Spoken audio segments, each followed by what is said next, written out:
All right, it's time. It's time for another stream of consciousness review where I huddle in the corner of my art studio with my books. So I picked up a copy of Brian Jake's Redwall, the graphic novel, illustrated by Brett Blevins. I really want to introduce my nephew and niece to the Redwall books. They are an all-time, like right up there, probably tied with The Hobbit for all-time great children's books. And this is a great graphic novel adaptation. Now, you can tell by the width, it's not as long, which means there are some things left on the cutting room floor from the book that I'm really missing.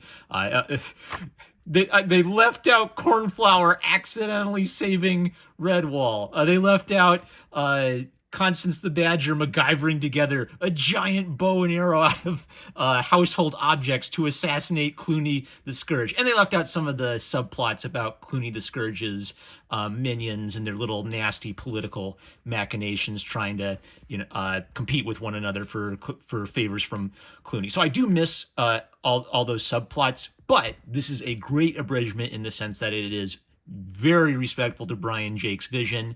It captures all the main plot points and it directly uses Brian Jake's beautiful purple prose and his dialogue unedited for the final edition. So if you're just looking for an introduction to the book for a kid who's maybe like a little young for their first novel, I think the Brett Blevins graphic novel would be excellent, and I love Brett Blevins' art style. It might be worth getting just if you love Redwall to see this artist's take on it. I even like how he imagines Matthias as sort of a chubby little Friar Tuck type of monk. Not exactly what I imagined reading the book, but it fits. And his pencil work is great. It suggests, the light and the way he draws animal characters that are clearly animals, but they have human expressiveness to them. His battle scenes are great. His castles and siege warfare is great. Even like the sketchy, loose underdrawing it is great. So top tier artistic effort. So yeah, thumbs up for the graphic novel as an abridgment. You'll probably have to look for it on the used market, but I would definitely pick it up. So with that, let me start gushing. It's time for my autistic nerd love of this series. So the Redwall series, what's magic about it, I think, is somehow Jakes writes the most uber ultra violent medieval siege warfare books for kids, and they're always clearly for kids, and yet like a rat gets run over and crushed to death in the first couple scenes. So I think it's that Jakes, even though he recognizes he's writing for children, he's not afraid to portray evil as evil. Let me walk through it a little bit with you, because I think that might be, if I follow the plot, that might help me organize my thoughts. So first thought is Matthias is a little bit like a David and Goliath type character. They're monks. They're clearly modeled after Christian medieval monks. We never see them say, "Oh yeah, we worship that Jesus guy," and they don't have to, because this is an animal story. We don't see people, we don't see human villages. The way I like to imagine this is almost like Brian Jakes is a medieval peasant telling us a story of the life of the animals over in the woods by the medieval village. Now, okay, something I will say about Redwall that is very noticeable in Redwall, and you don't see this in almost any of the other books, there are a lot of tantalizing hints that humans may exist in this world. So, for example, Clooney the Scourge rides a horse and cart. Well, where do you get a human-sized horse and cart? That's a little odd. Squire Gingivier lives in a barn. Well, who owns that barn? They make mention of Clooney eating piglets and unleashing cattle on a village. So it almost sounds like there could be humans at the edge of this little animal society, even though you never see them. The later books become more interested in sort of developing the lore of Mossflower Woods and the animal society. So I don't remember ever seeing hints like that again. But maybe like big question mark, maybe there are humans in this world. And the model is Christian British society. Clooney, and this is something where the artist is helping a lot. So in the book, this is all set up by the wonderful, delicious purple prose. In the graphic novel, this has to be sold with the art. So the contrast is Matthias is a fat little mouse who just wishes he could have an adventure, but he lives in days of peace where there are no more need of warriors. Smash cut to Clooney. He was a god of war. He is big and strong, and he is completely ruthless. He murders everything he sees. So Clooney has no tragic backstory. He wasn't hit or smacked around too much as a child. It's not a problem where his parents just didn't love him enough. He doesn't have any philosophical reason to do what he's doing. He wants to control and rule over everything. He's just Genghis Khan. He wants everything under his dominion. So there is a fashionable idea that to portray evil, to portray a sophisticated villain, he can't just be evil. He has to have, reasons and goals and motivations and sympathetic quality. I think that's a failure of a theory of mind. Clooney is straight up just a bad guy. He's just evil. And he's one of the most memorable villains ever because he is so good at fulfilling his evil role. What he wants makes perfect sense. I want to kill all creatures, make them my slaves, and rule in a big giant castle. And it makes sense that he is the leader of this band because he's the biggest and the strongest and the most ruthless of all the rats. He kills one of his men and laughs at him and tells him, "Tell the devil that Clooney sent you." The rats believe in the devil and tell him, "I've come to Mossflower and it's Precious Abby to do his work." So they're textually satanic, these rats. Now, some of the fun of Clooney is he's directly evil, unambiguously, with no, philosophical rationalization for this. He's fun, because although he is big and strong, he's a physical threat. He also has to be very cunning. When he wages his war on Mossflower, there's almost this hilarious sense where he's never waged a siege war like this before. So he makes dumb mistakes that are kind of humiliating and force him to rethink. But he doesn't give up, and he keeps trying.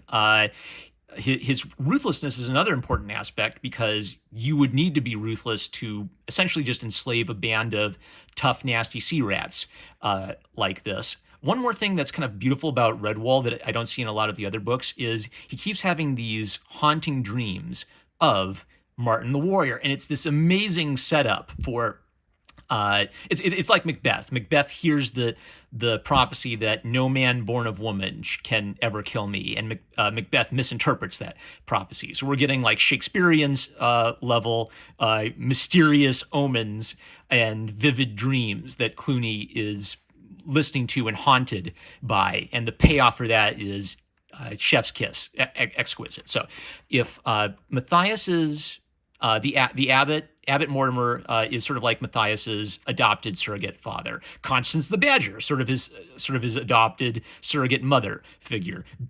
Big, strong, gigantic, muscular battle nun that could easily crush Clooney the Scourge. So this is kind of interesting. So Clooney the Scourge, big, strong, scary bad guy, but the good guys have a big, strong, scary girl badger on their team. Why doesn't you just smash Clooney? Well, that's not prophetically correct. We need a Martin the Warrior to defeat someone like Clooney the Scourge. We need Matthias to kind of like become the next Martin the Warrior. So it's almost like it's almost like if Martin the Warrior is their patron saint and their sort of symbol of what it is to be a great Christian warrior, Matthias has to become Christ-like. He has to become like his hero, Martin the Warrior.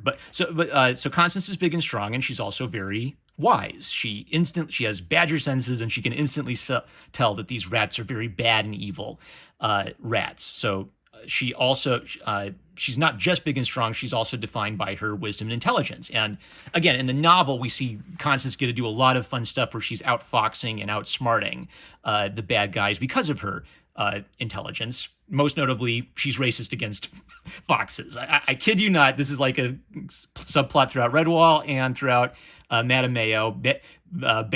Constance just simply doesn't trust foxes, rats, stoats, and weasels. Okay, so here's why I'm bringing this up. So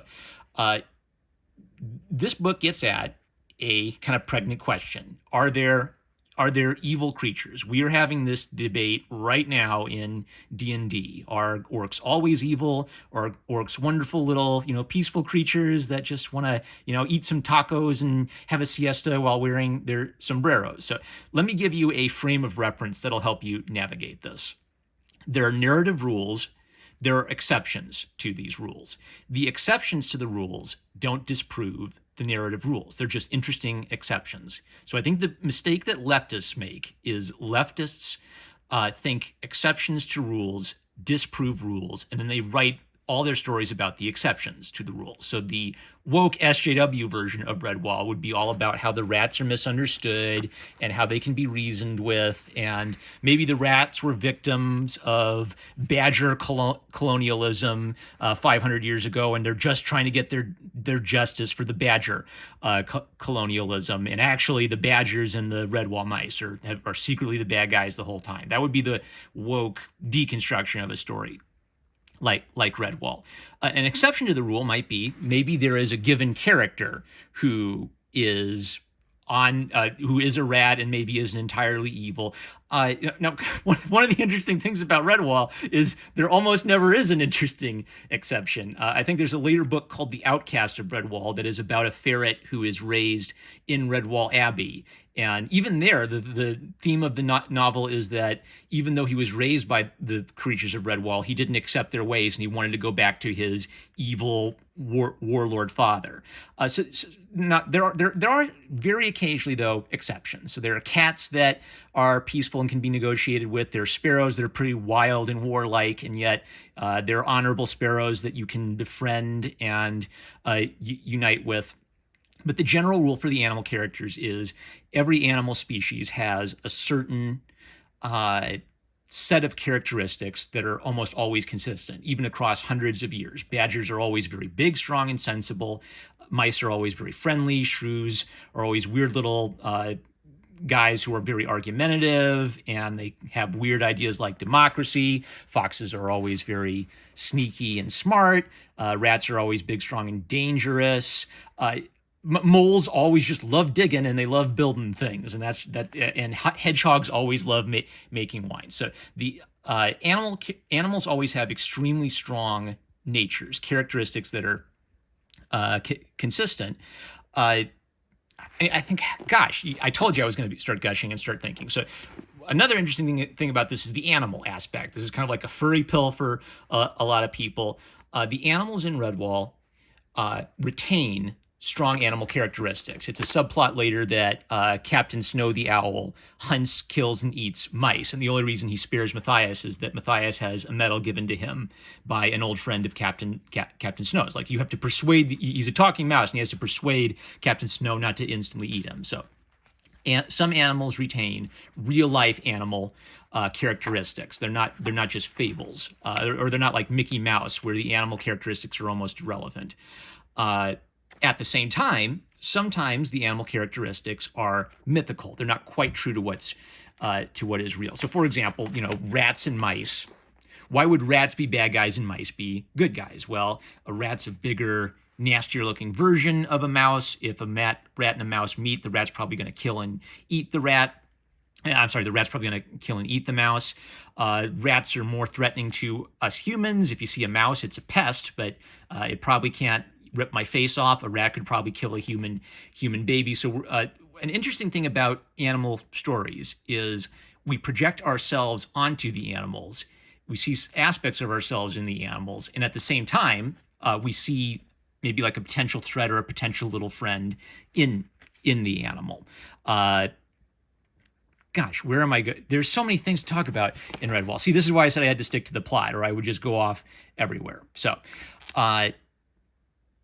let's get back. Let's. Oh, good grief. Okay. Focus my thoughts. Here we go.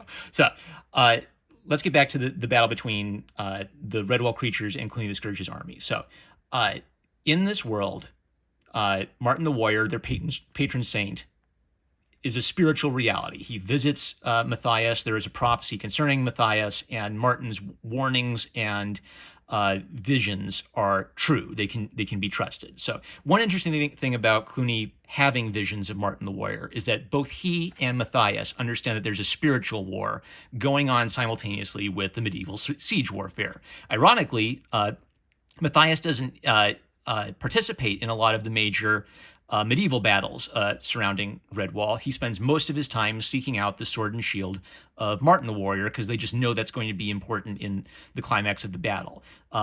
Clooney steals the tapestry of Martin the Warrior, believing that this will dispirit the Redwall mice. And he's sort of right. This is a symbolic emotional morale defeat for the Redwall mice, but they don't give up. And so the tapestry is narratively important in the sense that the characters care about it, but it's not like the tapestry is magic. The tapestry isn't just magically letting Clooney win, and the mice aren't magically losing because they don't have the tapestry. The tapestry is important because it's symbolic of the spirit of Martin the Warrior, who is physically truly present throughout this story. So he's kind of right and wrong. The tapestry is important because of what it represents, not because of what it is itself. Lots of great side characters who I can't talk about because, there'll be all kinds of lore about them. But Basil Staghair are sort of a mad. The rabbits are, again, the animals always have strong characteristics. The hares are very much like colonial, I would say maybe 1800s British soldier types, very upper crust twitty, but also have that very British sort of masculinity where they're chipper in the face of danger. Methuselah, very named after the oldest man in the Bible. So Methuselah discovers that there's an ancient riddle revealing the location of Martin's sword and shield, and he and Matthias have to puzzle it out together. So there's this very fun thing where Methuselah is wise and old, maybe a little not quite as his mind's not quite as sharp as it used to be, but he's very well read. Matthias is young and energetic, and so almost like a cool grandfather-grandson adventure as they're solving the riddles to locate the magic. The sword and shield.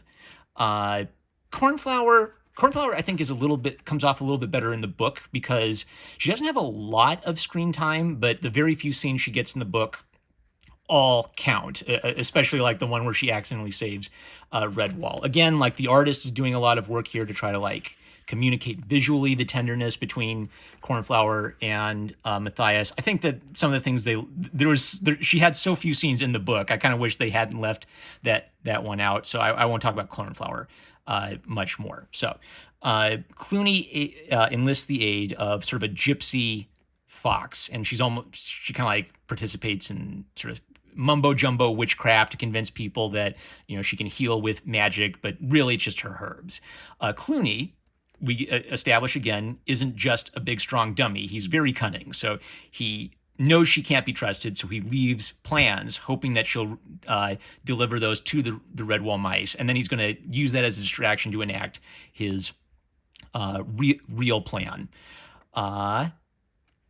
Jess Squirrel. So, there's an interesting trait of female characters having, even though this is a very medieval, old school type fantasy, Jakes frequently uses female characters in heroic roles. Jess Squirrel's a very good climber. She risks her life to seek out the sword.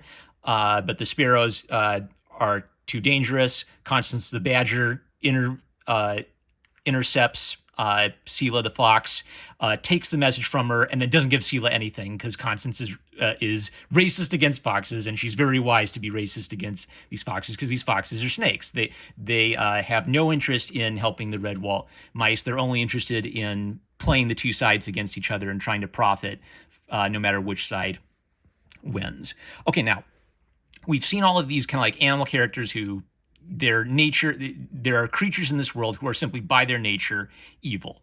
Warbeak is kind of our example of a character who seemingly is an enemy creature, wild, savage, almost Viking-like sparrow who speaks in this sort of guttural little language. But she has honor. So when she tries to attack and kill Matthias and he makes her promise to behave herself, she gives her word, and then she keeps her word because even though she is pretty violent and pretty savage, her honor matters to her, and it becomes a genuine friendship between Warbeak and Matthias. Let's skip ahead a little bit. Matthias discovers that the sword is missing from its location and gets a clue as to where to seek it out next. So Seela and her son, Chickenhound, are caught by Clooney and left for dead. Seela is killed. Chickenhound barely survives and crawls back to Redwall, promising to give them information. So here again, we see this trait where the Redwall mice are extremely peaceful. They're extremely compassionate. They have a very Christian sort of compassion to even their enemies. So Father Abbot Mortimer tells Chickenhound, you don't have to tell me anything. We care for the wounded because that is our mission. That is our duty. Chickenhound pretends that he only cares about getting justice for his mother. He doesn't even care about his dead mother that much, and he just thinks it's hilarious that he can manipulate these people. So, to a wicked person will pretend to be sympathetic and care about justice as a way of sneaking his way in. Chickenhound has an evil nature, but Chickenhound is not purely defined just by this one characteristic. So later, Chickenhound murders a harmless old man by accident as he's stealing from the Redwall mice, and he feels bad about it in the sense that he didn't mean to kill the old man, but then he also immediately starts justifying it. So here's what's interesting about it. This is just an evil character.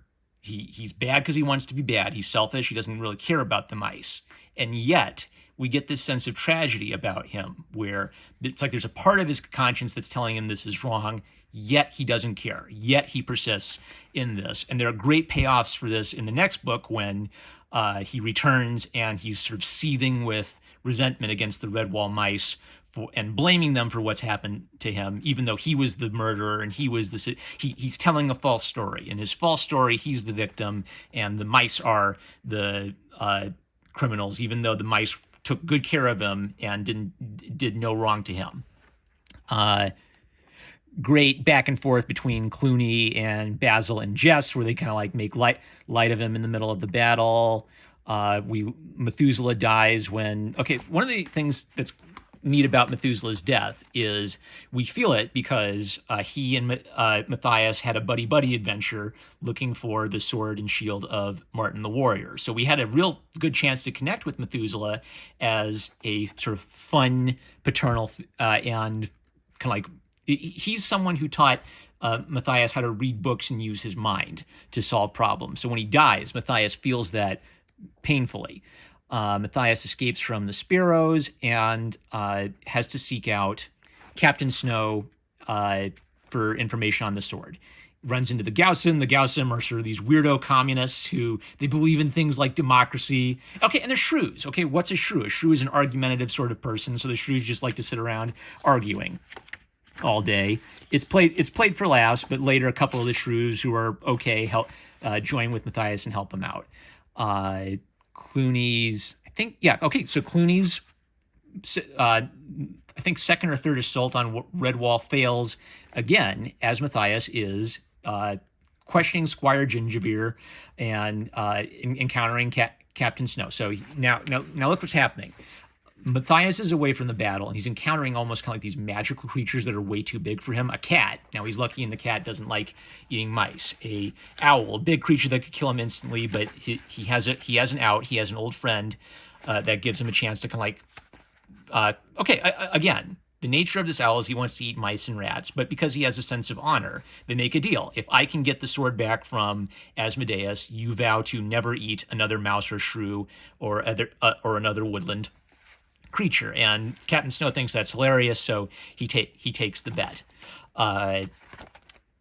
It's going to skip past some of this. The siege warfare is one of my favorite parts, so we got to skip past it. So he has to go to the quarry of where they mine the stones of Redwall, which is kind of interesting. It's kind of like he's delving into the history of Redwall itself. And Asmodeus, the snake, lives there. We lose some people, so I got to talk about this. So Asmodeus, especially in the book, is portrayed as almost like a supernatural evil. Like he just gets your hands on you and you're dead.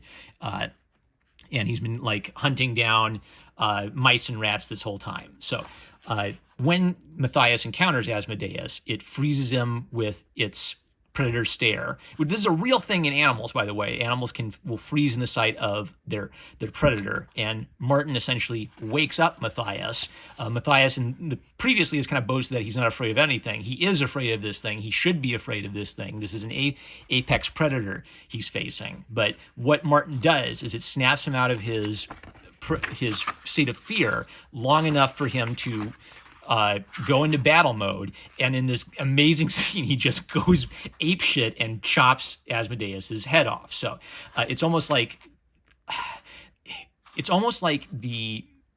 this is transforming Matthias from friendly little mouse monk who never hurts anybody into blood-stained, battle-hardened killer.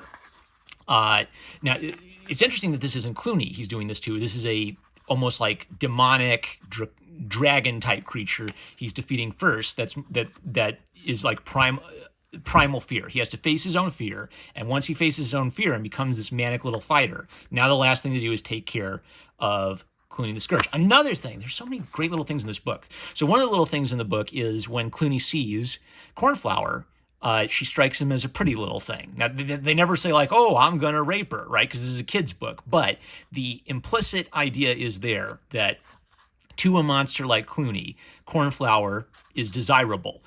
So that's adding another layer of danger to and sort of like primal fear to this whole thing. If Clooney wins, he's going to murder everyone and sexually enslave the women, but because that's what a real life Genghis Khan type figure would do. That's what the real Genghis Khan did. There are Genghis Khan has probably like millions of descendants based purely on raping and pillaging all over the place. Now that's never made explicit in the book. It's just slightly suggested.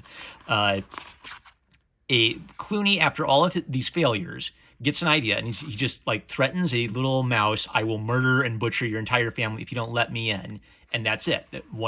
Someone just creeps into the abbey at night, opens the door, and he, after all of Redwall's victories, this one betrayal seems to be the fall of Redwall. Clooney says he had a vision in his dream that he would take over Redwall and that all of his nightmares would cease forever. That's the premonition that he misinterprets. Immediately as he is enjoying his victory, Matthias, now with the sword and shield of Martin the Warrior, strolls up like a train and mows over him, and Clooney runs. It's fantastic. So it comes off a little better in the book because it's sort of like a slow train. You get hints that Matthias has this great courageous quality in the early chapters, and you see all his trials and tribulations and solving the puzzles and overcoming the obstacles. And then after he beats Asmodeus, he just starts running towards Redwall, and when he gets there, boom, he rolls him, right? So he has become the person he's always wanted to be, but he's had to suffer loss and death and difficulty to reach that point. And the prophetic element comes back. Because Clooney was terrified of Martin the Warrior, when he sees Matthias, he thinks it's Martin the Warrior come from his dreams to hunt him down. And that I think is what gives Matthias the edge in the fight. Great climactic battle between everybody. So the final encounter between Clooney and Matthias is also interesting because it doesn't quite play out quite how you would expect. One of the monks is ringing the Joseph bell.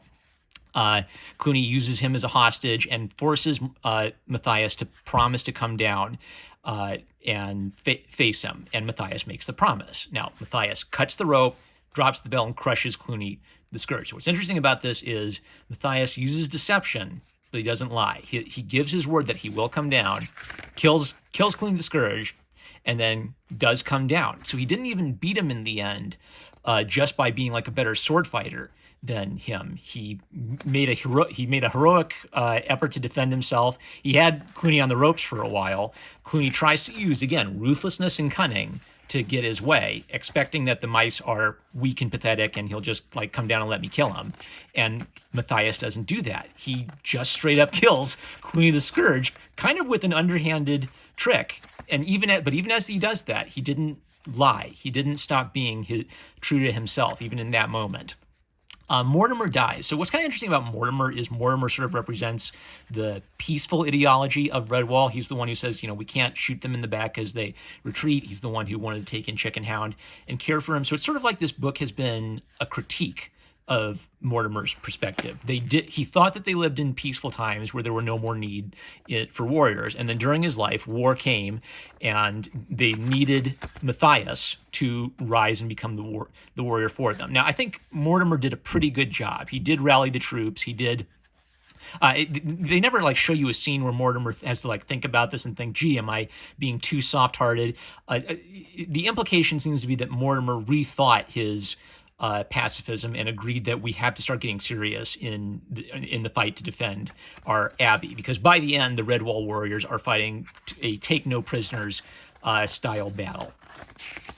His dying words are that now that we've, kind of like the Gaussum Shrew should be our allies, the Sparrows should be our allies. So one of the interesting things about the war is it sort of reframes his perspective on what their mission is at the Abbey. They've always been caring for woodland creatures. Now he's actually a little bit more open-minded to people who are outside of our Abbey structure and our Abbey system, but he's not interested in making peace with sea rats that want to rape, murder, and enslave all of us. Mortimer dies, and his final declaration is that Matthias will not join them as a brother. He will become the warrior of Redwall. Which, again, if this is a David and Goliath-inspired story, one of the things about David is David wanted to complete a temple for God, and God told him that you have too much bloodshed. Your son will complete the temple. So it's almost like someone who, like Matthias, who has blood on his hands, wouldn't be fit as a fat little monk. But him having blood on his hands doesn't make him bad. Him having blood on his hands just means that he has a different role. He has the role of warrior, and warrior is now made like a permanent position at the Abbey.